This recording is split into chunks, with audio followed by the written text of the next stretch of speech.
So welcome everyone who's joined and is joining from whatever part of the world you're joining. This is the first of our Elevating Women in Leadership taster sessions, the first of 4 that we're running. This is the 3rd year that we've run them, so we're really pleased to welcome you all. So let me just tell you who's on the call today. So we've got myself, so my name is Orla Power, and I design and deliver our Elevating Women in Leadership programs. And today I'm also joined by Jacqueline, who's one of our facilitator team. So I'm going to take you through today, and then we'll stop at various points, and Jacqueline and I'll have a little chat and perhaps Jacqueline will share some of her insights from delivering the programme and what we see and hear participants talking about. So before we just kick off, I couldn't start the session without mentioning that obviously we're celebrating International Women's Day this week on the 8th of March. And the theme this year is embracing equity. And, you know, we're often asked, why have development programmes specifically for women? Well, research and data tells us that women face headwinds to progressing their careers to more senior levels in organisations. So it can be a harder and slower journey for a variety of reasons. So our Elevating Women in Leadership programme is all about focusing on those specific areas that are particularly relevant to women to enable them to thrive on their career path, whatever they choose that to be. So equity is all about providing additional support where it's needed to create that level playing field for everyone. So our programme's designed to focus only on those areas most relevant to women. So it's complementary and in addition to any leadership development that's available to everyone. So I thought there was a nice tie in there with the theme of equity for this year. So over the next 4 weeks, we're delighted to be sharing with you some mini sessions based on our programme. So we hope that you'll join us every Monday in March at the same time, and we'll cover a different theme each week. So the 4 taster sessions will share what our Elevating Women in Leadership programmes are about, and we'll try and give you as much personal development and insights as we can in about the next 50 minutes or so. We've hopefully emailed you a worksheet. I've got Graham helping me today, and I think he's going to post it in the chat for you. So if you didn't receive it, then it should be in the chat for you to download. So it's something that you can use afterwards and reflect on. We won't be sharing the slides, but the points we cover, so the points that Jacqueline and I talk about, will be in that worksheet. So that should form a summary for you. And for those joining for your own development, we really recommend that you find a buddy to talk through. So someone back in your organisation or outside of work, so that you can talk to them about what comes up in these sessions. And even better would be to maybe get a group of women together, and you can share what we've been talking about and maybe start your own development group. For those of you who are looking to set up your own programme, one of the things that is really clear to us from running our programmes is that women benefit hugely from learning together in support groups. So there's something unique that's created by women for women in their groups and cohorts. I think I've mentioned we're on a webinar format today. So that's because we've had a really big take up to this, which is lovely. But it does limit interactivity slightly. So we can't do breakouts and whiteboards, but we will be using polls. So hopefully you'll be able to get involved there. And if you can find the chat or are able to use that, we might ask you to pop some things in the chat as well. So get ready. We'll try and get you involved as we go through. And as I say, we're aiming to complete within 55 minutes to give you enough time to refresh probably before your next meeting. But Jacqueline and I will stay on to answer any questions. So just to mention, we do believe that development programmes for women are an important lever in inclusivity and levelling that playing field. But on their own, they're not likely to solve the issue of greater diversity at senior levels. But if we combine that with organisationally creating a more inclusive culture and having positive practices that support women advancing, such as unbiased recruitment and flexible working, etc., there is a greater likelihood of success. And from independent analysis, our leadership development programs have got an impact in 3 areas. So participants of programs are 3 times more likely to be promoted when compared to women who don't attend any similar development. So participants and non-participants were interviewed and compared to get these findings.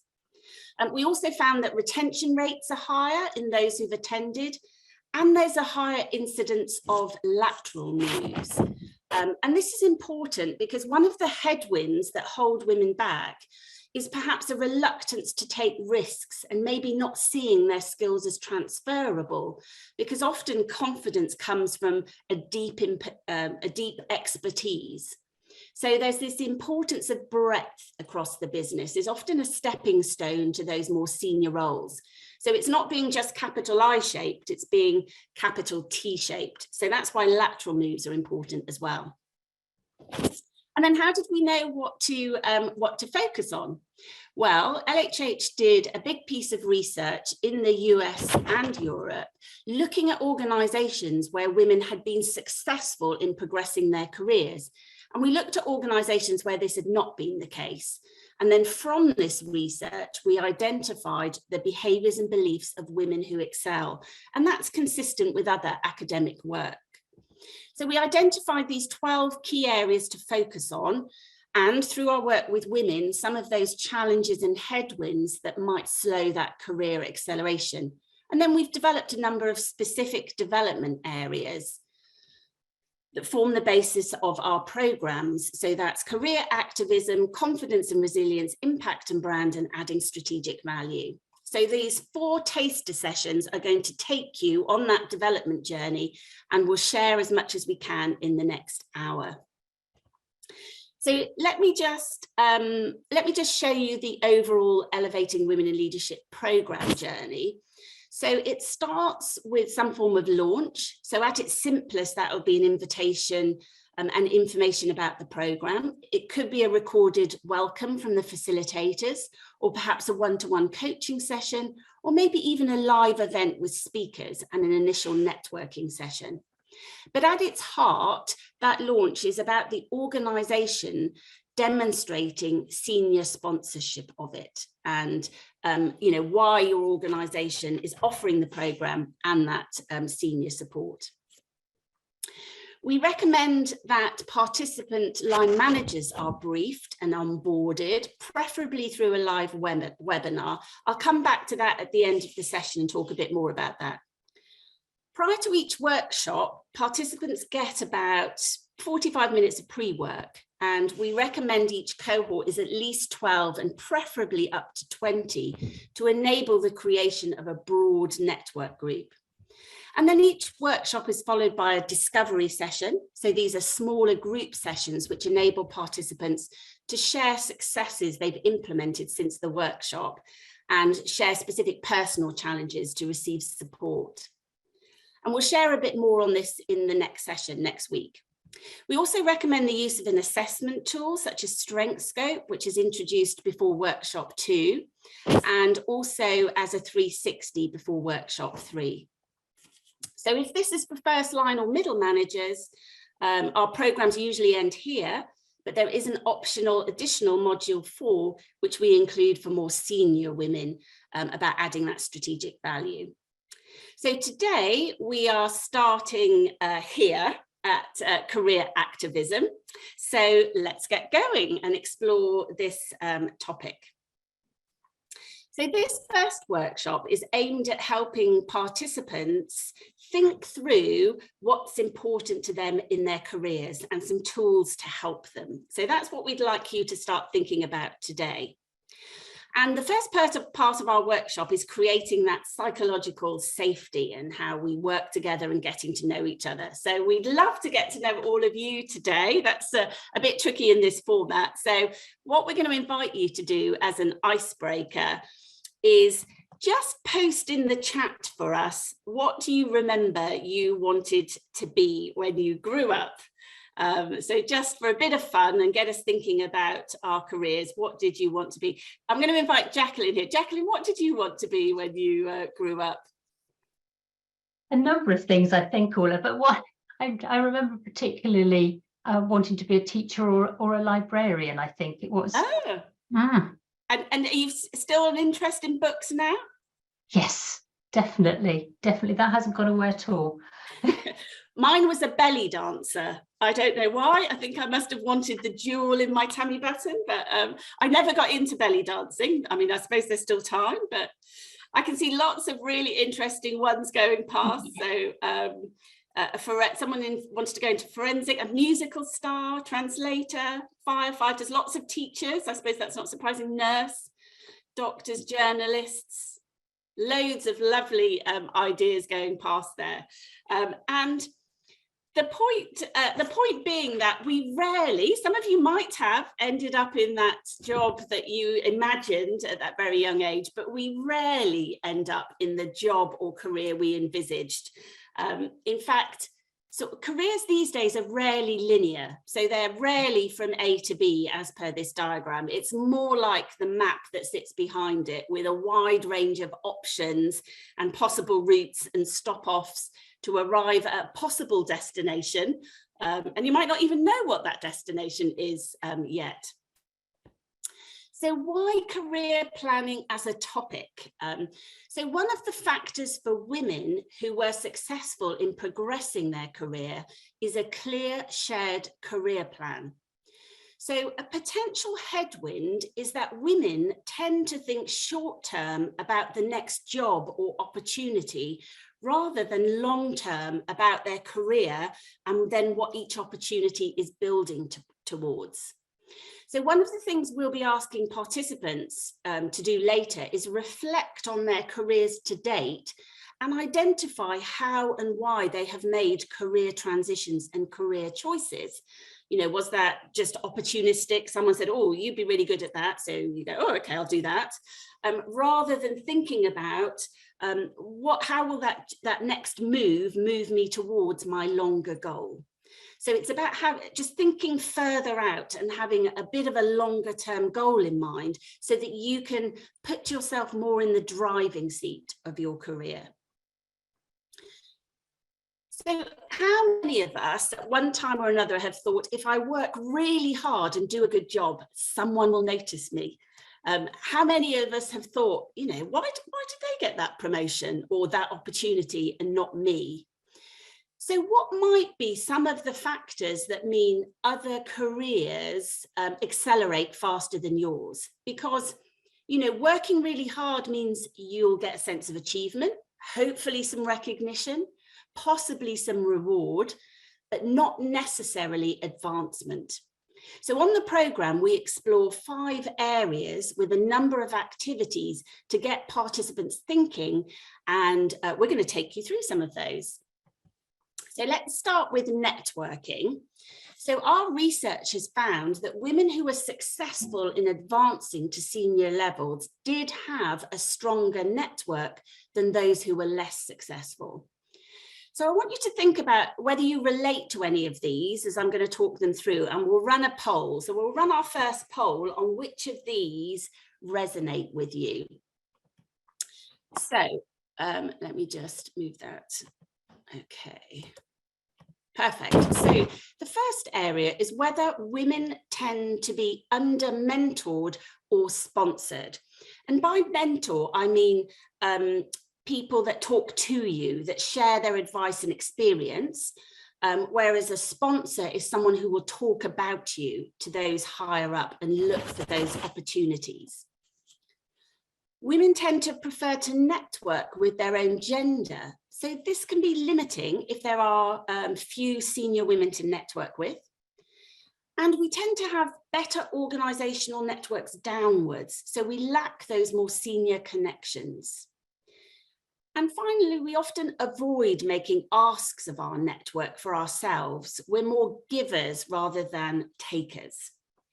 So I think Graham's been running that poll. So just rate yourselves in terms of which of these resonate with you. And Jacqueline, I'm going to ask you, what do you hear women on our programmes talking about in relation to network? What comes up here? That's interesting, Orla, because a number of things. I mean, the first thing is that they rarely have thought about it. I think that is one of the things, and that if they do then think about it, they don't like it. Also, they're not, so as a result, they're not proactive. And particularly not across the business or even outside, or outside of the people that they just happen to come across as part of their work. We often talk, don't we, about convenience networks. We think about our network, but they're the people that we bump into anyway, aren't they? And that are around us and that we like. We don't think about creating breadth in our network. And yeah, I like that point about also thinking about the external network as well. And one thing that particularly comes out also is not thinking about networking higher up in the organisation. Yeah, those having those more senior sort of sponsors and people talking positively at you.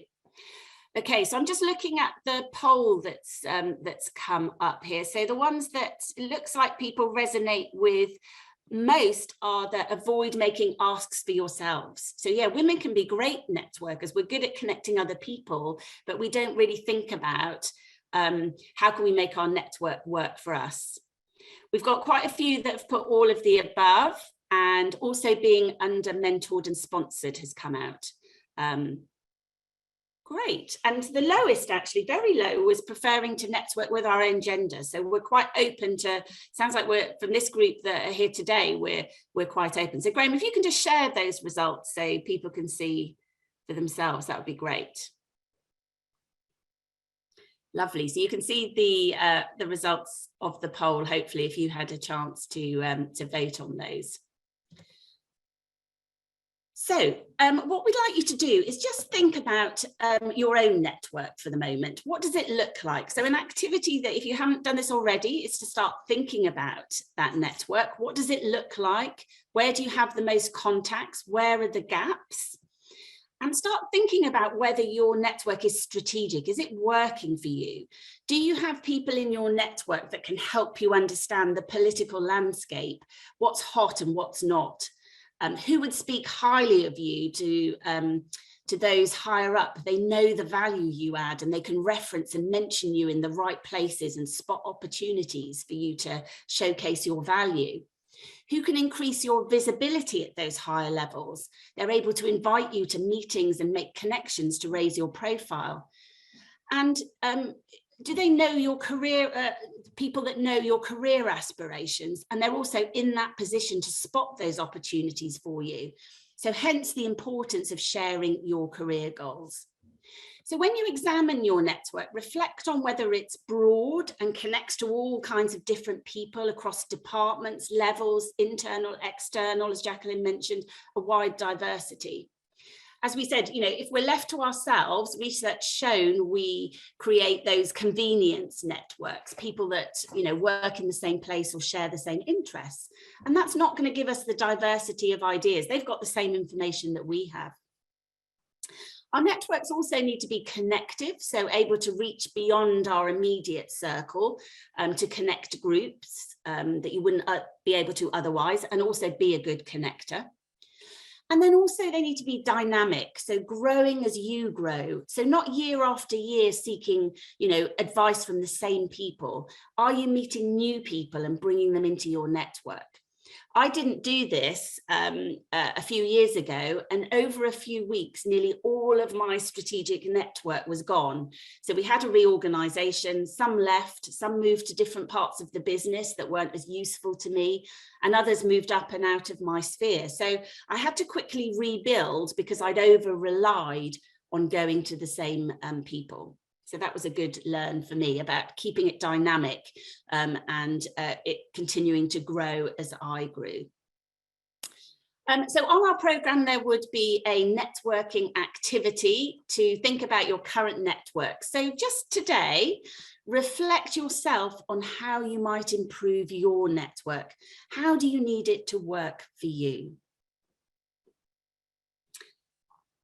Okay, let's move on to the next topic. So the next topic's organisational politics, and, you know, can be a bit of a controversial topic.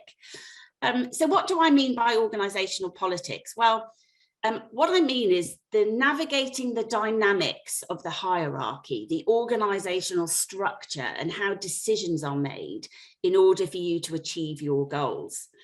And organisational politics can be a headwind for women, because sometimes we see it as something to avoid, that it's a bit inauthentic.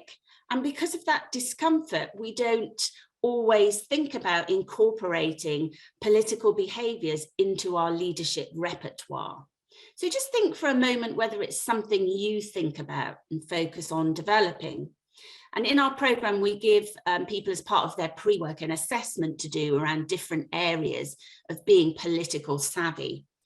So I've picked just one dimension today to give you a chance to think about.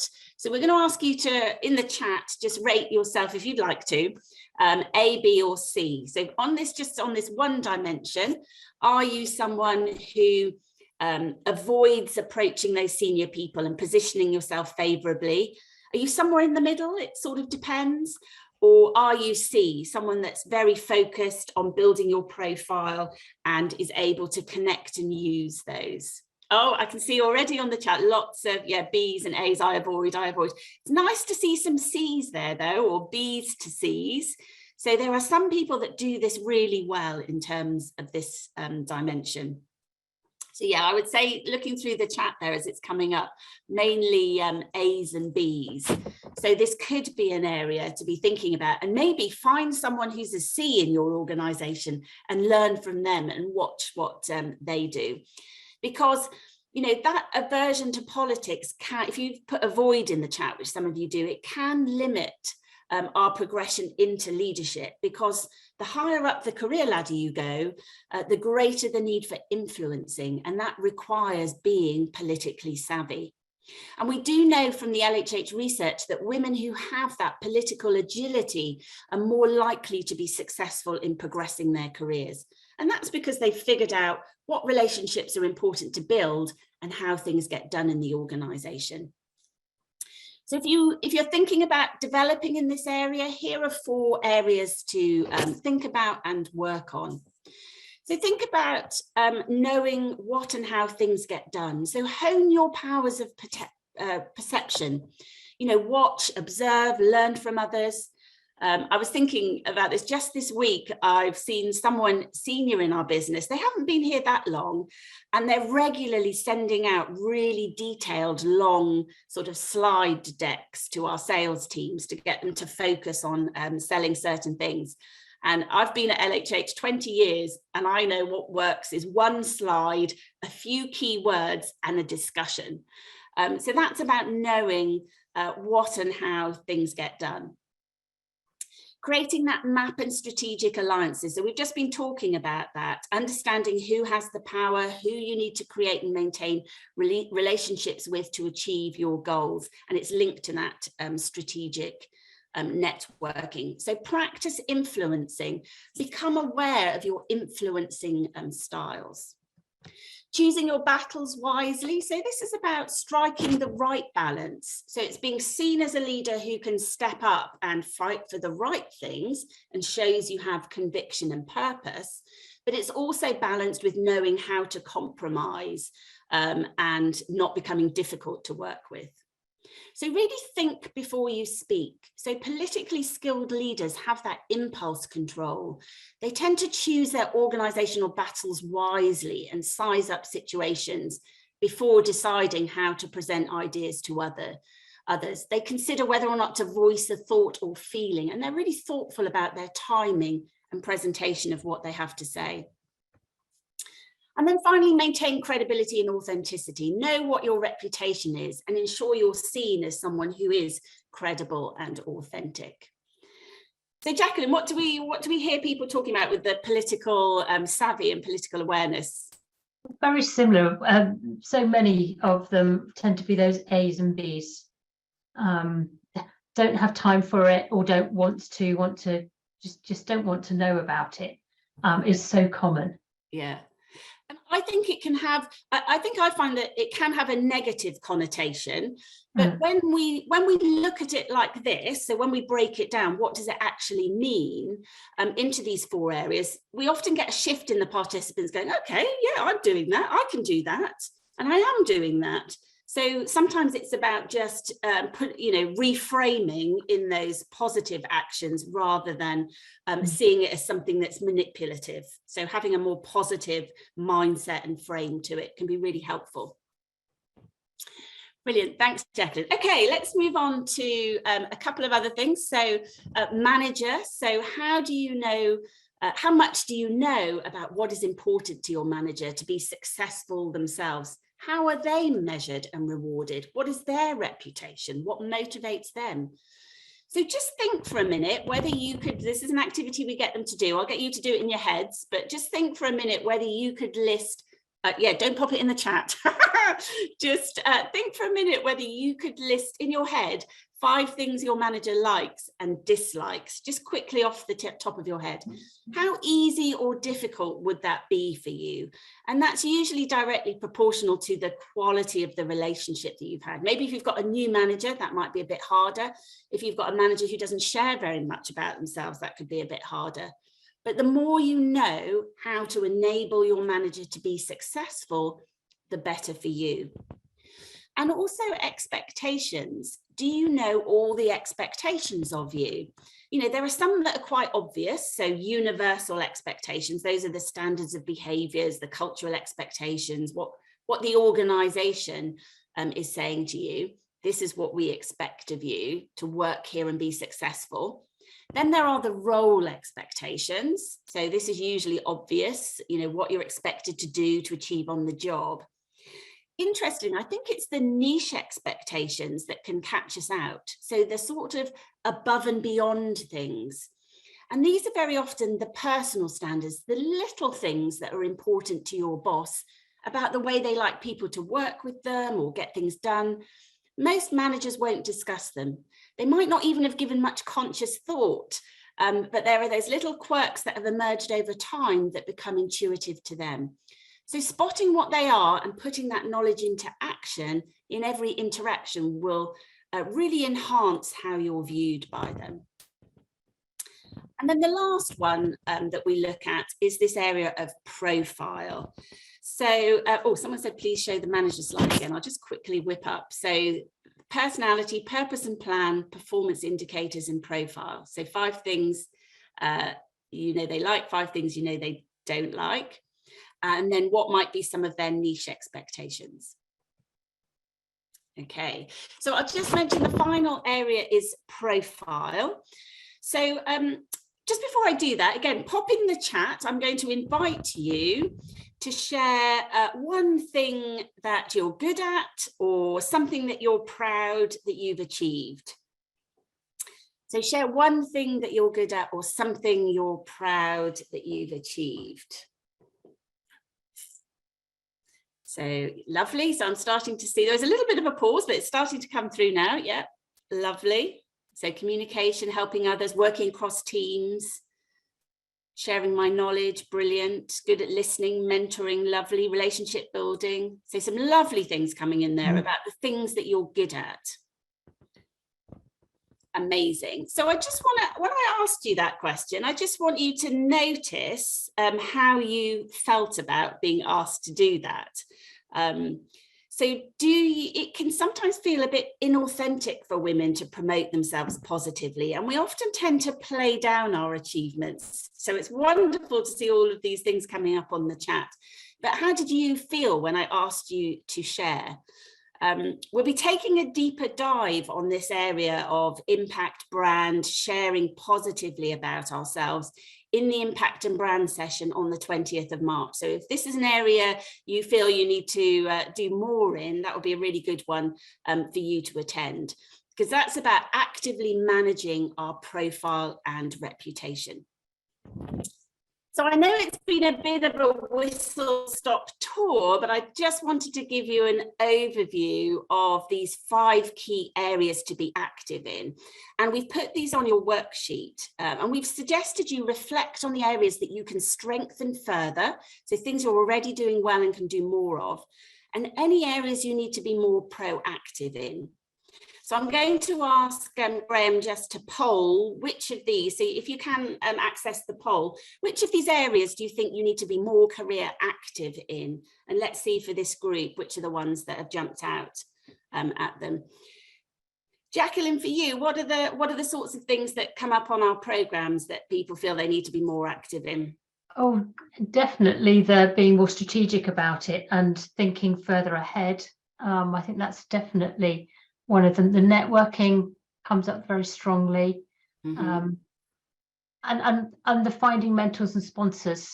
Yeah, that's often what people go away thinking, right, that's one of the actions I'm going to take. Yeah, and people are, when you ask, people are willing to be mentors and sponsors, but I think there's something about women just don't think to reach out or think, why would they want to do that for me? But if you reverse that and think, would you do that if someone came and asked you?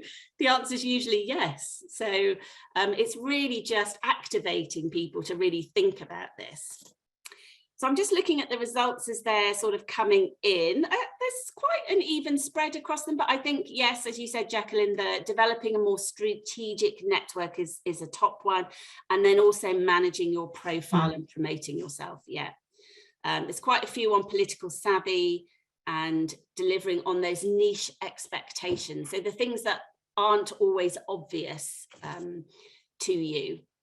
Is what we mean by those niche expectations, so things you have to spot. So if I give you an example, because I think someone was asking for an example, with my boss, I noticed that he particularly likes if you reference that you've read the latest book or a latest paper. So whenever I'm talking to him, I do it all the time, but just wouldn't think to mention it. But now I'm just a bit more conscious of sharing with him. Oh yes, I was reading, this really interesting report on, women in the workplace. And it generates a really good conversation. He's really interested. And I notice he talks about me as being very well read and knowledgeable about my subject, which I hope I am. But I've also been able to influence him on that by sharing that regularly with him. So that would be an example of a niche expectation, perhaps something that he doesn't even realise is important to him, but something that I've noticed. It's that above and beyond piece. Okay, lovely. Graham, if you could end that poll and just share that so people could see what came out there. As you see, the managing your profile came out the highest, and then developing that strategic network. But there's activity in all of those. So hopefully that's something that you can take away and start thinking about, that being more career active. And in terms of the programme and where we would be, all of that work would have taken us up to, so in real life, that would have taken us up to lunchtime. So we'd be sending everyone off for an hour for lunch. So after lunch, when we come back, we're going to explore a few more topics here. So we're really moving from the career activism now into the sort of career planning.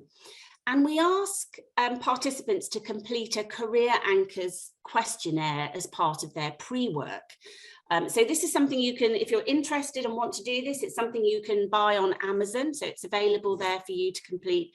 Just if you put in career anchors and Edgar Schein, it will come up as a booklet. So if you are interested in doing that, that's something you can do yourselves. So the career anchors were developed by this American academic, Edgar Schein, and he researched the underlying themes that underpin career choice. So why do people choose certain careers over others?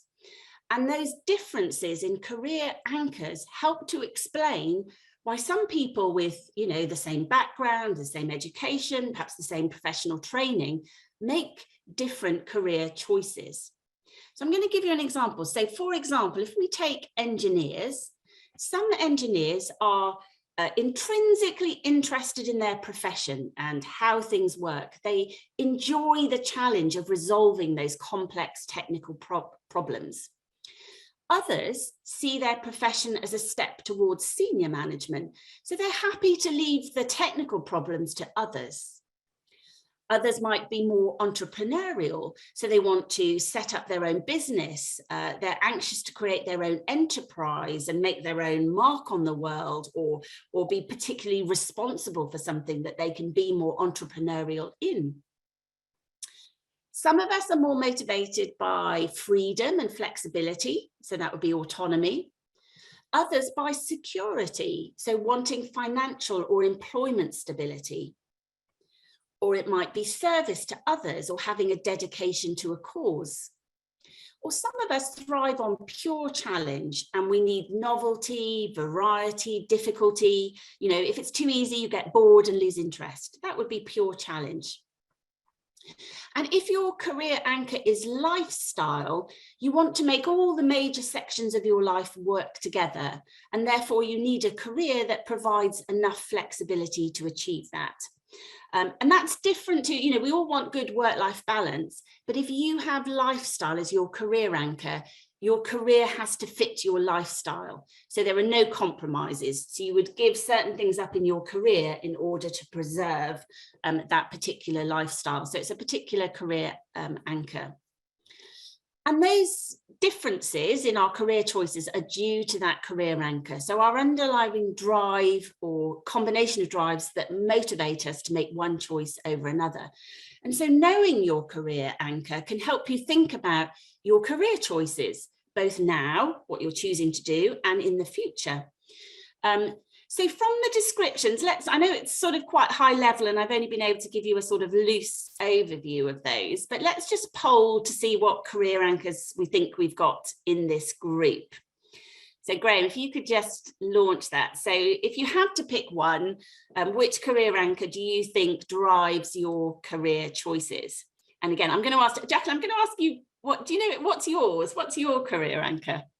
Well, I'm quite evenly balanced at the moment, and I say at the moment because I really do think this changes over time when I look back over it. And at the moment, I'm quite evenly balanced between lifestyle and autonomy. Ah, interesting. So how does that affect your career choices? Someone's asked, can you have multiple career anchors? And the answer is yes. So you could have a couple. Well, that's really interesting, and it kind of confirms what I'm doing and how I'm doing at the moment. I think that's kind of the particular thing, and it influences about what work I choose to accept and what I don't, and how I manage all of that. Nice. Yeah, and absolutely that's a function of career anchors. If we know that, we can make choices either about the work that we take on or the types of jobs and roles. So mine is autonomy. So I really want a lot of freedom and autonomy. And that's why consultancy, working in a consulting field, really works for me. So as soon as I found consultancy, I felt like, this is for me. This really fits with my career anchor. And my previous roles and some of the organisations hadn't fitted. And I sort of hadn't known what, I mean, I'd enjoyed it, but it just didn't feel like I was really thriving or firing on all four cylinders until I moved into that consultancy field, because it was a really good match for my career anchor. Brilliant. So if you, Graham, could you share that and we'll just see what we've got in terms of the group. And there's no judgment here. It varies from groups to group. So it's just out of interest for the groups that are listening. So it does look, autonomy looks as though that's a popular one, security, and then challenge. So those look like, for this group that have joined us today, that those are the career anchors that they've got. And as I say, it varies from group to group, organisation to organisation. So there's no judgment attached to that. It's just about everyone's different and everyone's unique. But the important thing is to know what it is so that it can help you make those right choices. And then the other thing that we do is to ask participants to complete a career lifeline. And if you haven't done this before or for a while, it's a useful activity to reflect on. What can you learn from the highs and lows? So it's on your worksheet as a takeaway to do. So we really recommend that as an activity, maybe something you can chat to your buddy about. On the programme, we set up buddy discussions, so for the career anchor and the career lifeline. If it's a virtual programme, we get people away from the screens to sort of walk and talk and share what's come out of their career lifeline for them, what have they learnt looking back, and how does that fit with their career anchor. So that's something that we're going to get you to reflect on. And as I said at the beginning, if you can grab a buddy or someone to talk to about what's come out of that for you. So for the last part of the session, so we're coming towards the end of the day for the participants. For the last part of the session, we get participants thinking about their career longer term. So where are you heading? What are you building towards? You might not know exactly, but what's that rough direction? And we explore different career options. So it's not always about vertical and moving up. It might be about lateral moves where you move across an organisation or sector in order to broaden your experience. It might be enriching or deepening where you expand or change the responsibilities of your current role. You might take on some new things, you might master some new skills and enrich your role to stay current. It might be a career option is exploration. You don't know what's out there. You don't know what's out there in your business. You don't know what's outside of your business. So it's about collecting information, researching what's out there, both internally and externally, trying things out, or maybe taking further training to help build the next steps of your career where you realise you might have gaps in terms of where you want to get to. Realignment, so changing the amount you work or where you work. It's all that realigning your work-life balance. And we'll talk, the facilitators next week will talk a lot about balance and energy and where we're spending our time. So realignment comes up quite a lot on the next session around confidence and resilience. And then the final area, relocation. So this might be a career option, might be moving location, either within the UK, might be globally, might be moving company, could also be retirement or redundancy. So it depends what life stage that you're at. So a wide range of different career options, and participants complete a questionnaire to help them identify career option preferences, and then they discuss with their buddy what's possible for them looking ahead. So this really starts our thinking, and we come back to it again in the discovery sessions in a few weeks' time after a workshop, but it's on your workshop to reflect on after today. So how do you see your career developing over the next 3 to 5 years? So thinking longer, further out. And if you really could have it all, what's your vision for your ideal career progression?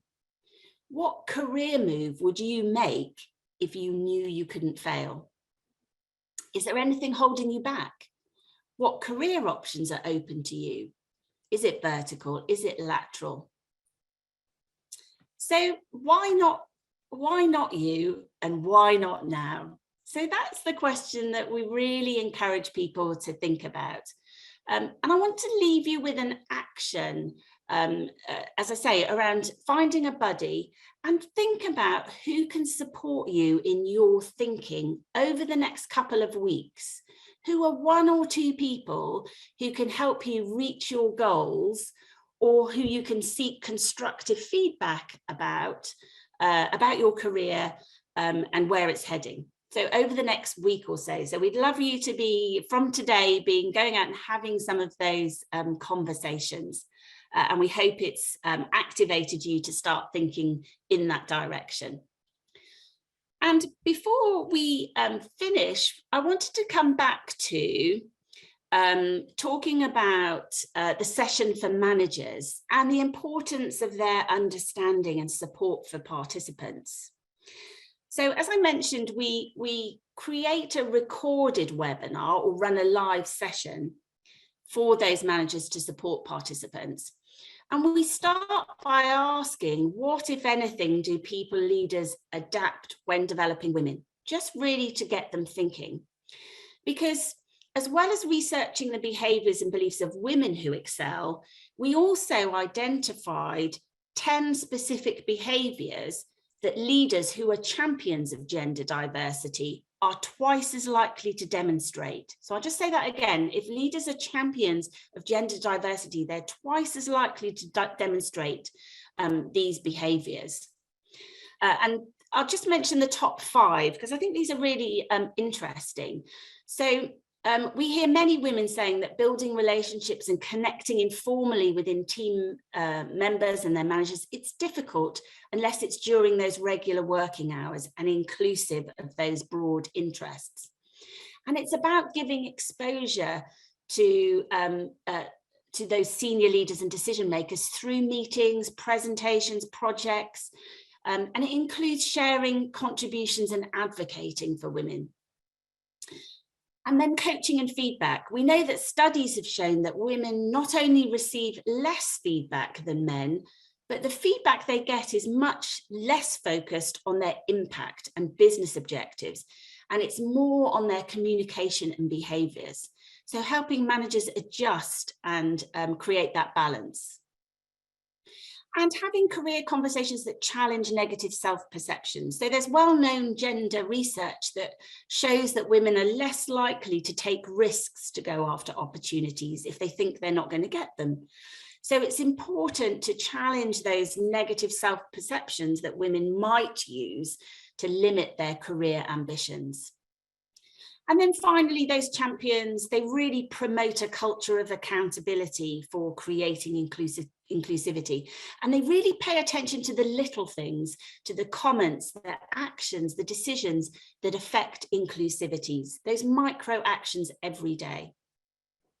So helping managers understand how they can be good allies and support women in the workplace is really also a critical lever in elevating women. And, you know, managers want to be allies with a bit of help, a little bit of help with the how, and we do provide a coaching toolkit for them, then it can really make a big difference. And Jacqueline, I don't know, has anything come up on our programmes about the support of allies and the importance of that? Oh, people tend to particularly comment when they have got that support or when they haven't, the allies, and I think there's that understanding of this area of privilege and how senior people are using that privilege, as we've got here, to champion women. So using it positively. Yeah, lovely. And I think that allyship is becoming something that's talked about more and recognised. And you know, it doesn't always have to be your manager also. So look around, you know, if you haven't got a manager at the moment, or someone who's not able to be that ally for you, be resourceful, look wider, look sideways, look upwards, and see where your allies are and those that can support you. So that is bringing us to the end of our first session. I hope that's been useful. There'll be lots more next week. While I tell you about what's coming up, we'd love you to complete our poll and evaluation for today, just so that we can see what's resonated with you and tailor these. So the next session, we're looking forward to welcoming you back for confidence and resilience. So that's going to be my colleagues, Mary and Maureen. They're going to be running that session. I'll be back for the final session on adding strategic value. So you've got different speakers each of the weeks to give you a bit of variety. And as I say, they're going to be looking at confidence and resilience. They'll also be sharing a bit more about the discovery sessions, about strength scope and how we use that, and also how we use guest speakers. And then your takeaways for today, let me just pop that up. So your takeaways for today. So hopefully you've got your worksheet for your reflection. And as I say, I hope that started your thinking. You can keep that going over the next few weeks. We'll also send out our research report. So there were some questions in the chat about what I was saying about some of our research. So that will be answered by that report, who we asked, what we found out. So that will be sent out, and it details all of those behaviours of beliefs as well as the gender champions. We also thought you might like our ebook, so we'll send that out. So that gives some of the headwinds for women, so that might get you thinking as well. And if you'd like to get in touch or contact us, any problems with any of those, you can get us on ewill@lhh.com. So Jacqueline and I are staying on. So thank you, Jacqueline, for sharing your insights today with me and joining. It's been great to do that together. We're going to stay on and answer any Q&A because I can see there's quite a few. I can see there's 10 in the Q&A button, 11 is going up. So we'll pause and do that. If you're heading off, we hope you join us again next week, and we'd love to see you all again, same time on a Monday for Confidence and Resilience.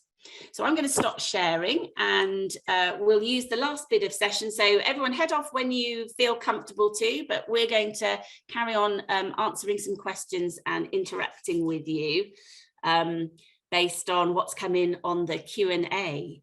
So Graham, can you help us with, I haven't been following what's come up, but have there been any sort of common questions? Or Jacqueline, anything you've spotted in the chat? I've noticed we've got a few people with their hands up actually, and I'm not sure if that's to ask a question. But Enrica, Amy and Linda, is that a particular question you have? Unfortunately, they won't be able to ask it because everyone's on mute. Yeah, but if they put it into the chat, then they can. Yeah. And I did just see in the chat, we will be doing a recording. It takes a few days for Graham to edit the recording, but we will have a recording available as well for anyone that had connection problems or missed a bit of it. I'm just noticing one question from Deborah. Can women become allies to each other if only to keep each honest on the topics discussed today? Absolutely. Oh. Absolutely. Totally. Yeah, absolutely. And I think that's one of the things that we find, Jacqueline, isn't it? When we're running when we bring a cohort of women together to discuss these topics, it does create a sort of sisterhood, doesn't it? It creates supporting each other, advocating for each other. And I know that they get so much out of the group coaching sessions that we have when they can help each other to solve problems and challenges. Yeah. So again, that might be something that you could think about in your own organisation. So if lots of things from today have connected with you, see if you can gather a few like-minded women together to talk about it, and then also think about who might be those allies. And there's often we talk about women advocating for women, so actually helping each other and supporting each other and noticing those things and offering that support, definitely. It's an interesting question here by Evangelia. I think hopefully that's how you pronounce it. How do you find out what your manager appreciates? So all of you were saying there about understanding your manager. Well, yeah, I would say you could ask them. You could ask what they appreciate, what they like. So I've done that before. I think observation is a good one, noticing and really paying attention to it. What are the things that they value? What do they say about other people? How do they reference that? And that will give you some clues. Anything else, Jacqueline? There is such a big thing here, I think, about getting to know your manager. I think we kind of sometimes expect them to get to know us, but we don't spend that time getting to know them. Yeah. So I would encourage everybody to do that, and not just the obvious things. Yeah, I think that's a really great point. Yeah. So sort of seeing them as a person and what makes them tick and the things that they like. Yeah. There was a question around, are social networks such as LinkedIn worth it? I don't enjoy the concept of social networks, but find that it seems to be the only way to manage a wider networking activity. Yeah, I think networking is I mean, social networking is one aspect of it. I think you can't rely on only that aspect. I mean, I can only talk personally in that I find it a really good way to keep in touch with what other people are doing. And sometimes when people post, that thing where you think, oh, I haven't spoken to someone for ages, and you feel a bit awkward about because women like to have deep relationships. We feel a bit more uncomfortable about those sort of weaker ties. And that definitely happens to me. And I think, oh, I'd really, could really do with speaking to that person, but I haven't spoken to them for ages. And then something comes up on LinkedIn and great, gives me a reason to call, say, oh, I saw that you, or to speak to them, oh, I saw that you got promoted, or I saw that you were doing this, let's have a chat. So I find it useful in that way, in terms of using it to be able to reach out to people. But yeah, it isn't the only thing that I would rely on. I think it's a part of the jigsaw. What about for you, Jacqueline? How do you? Oh, I would say so. I think it goes hand in hand with other networking. I think it can be really useful to when you've got a big network and you're managing your career, to understanding who's who in your organisation, if it's large, and who's moving where, and keeping up to date with job and career moves. And also when people leave and looking for people outside the organisation. Yeah, I think the key thing for me around network, action a week, just a small thing every week. Sometimes it can feel like, oh, I've got to do lots of things, or I've got to I really want to be focused on this area, but actually it's about prioritizing it and making it an everyday thing, and just doing one thing, one reach out, just making that effort. We have something called random coffee in our organization, where you're randomly matched with someone that you don't know. And sometimes the invite comes in and it would be so easy to go, oh God, I'm really busy this week, I really can't, fit it in. But I always do, I always commit to it. And I have met some amazing people from across the business, doing jobs I didn't know about. And we've always found something to really connect on. So yeah, just one action a week, and making that effort to do it. Really, sometimes you don't know why, but actually then the bit of information that you get, a connection that you make, I've just always found it really useful. And we have had comments in chat, I think something Jodie put up, particularly about finding it really hard to find the time to do these things when you've got children to look after, etc. And we really appreciate that. It's just trying to think about what are the little things, and perhaps this whole thing about being a bit smarter about how we might do that. Yeah, definitely. And I found that whole area of working virtually, because you're not in the office bumping into people, so it does make it more of a considered activity. So I do have to think about it, and I do look back at the week and think, okay, have I made a new connection this week, or have I enhanced a connection? And if I haven't, then I just try and do, as I say, just one thing a week that's going to do that. And actually, now that you've mentioned it, I've definitely shifted to doing more of that during the day. So I might say shall we grab a virtual coffee? And I might email, and no one ever says no. Everyone's like, yeah, lovely. And that's just grab a cup of tea, like you and I are now, Jacqueline. We've done some ourselves, haven't we? We have, yes. And just to have a chat and a catch up and reconnect if we haven't spoken to each other for a while.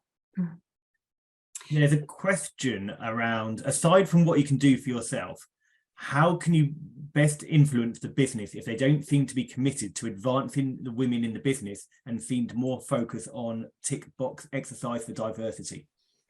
Yeah, that's a biggie, isn't it? That's a good one. Well, I can share a story. Let me finish maybe by sharing a story about how you can influence. So this is I'll share this as an idea. I'm sure there'd be lots more that we could talk about, because it is a big challenge, but here's just a small story. So we had some women joining the taster sessions that we ran last year, and one of them was an individual contributor in an organisation. And she loved the session, and she thought, right, I want to affect some change in our organisation. It's not taking it seriously. So she got a group of women together, and they started, and she actually emailed me and said, oh, can you give me some ideas for what I can do with my group? And so I gave her some ideas, and she started being active with this group. And then they went to their HR director and said, look, we really want something for women in this organisation. Can you help us? And the HR director said, well, yeah, I'll try and help you. And then she said, but we have to get the CEO on board to give us the budget to do something. So they did that. They petitioned their CEO, and they got the budget to do the things that they wanted to do. So sometimes it can feel like we can't influence things. It doesn't always have to come top down. It can come bottom up. And they've petitioned, they influenced, they kept going, and they got the budget, and they're now running their own program. So, which is just a start, and it will create a ripple, and they want to mentor other women themselves. they want to advocate for other women. So that little ripple is spreading through that organisation. So that's the story that I'll leave you with. So I think it is a big question, but start with yourself, start with what's important to you, and see what you can, the ripple effect that you can create. It's been a great session. I think it's probably time to draw it to a close. There'll be lots more conversations. We hope you'll, as I say, you'll join us again next week with the other facilitators. And again, thanks Jacqueline for joining us, and for Graham doing all the hard work and heavy lifting in the background. Thank you so much.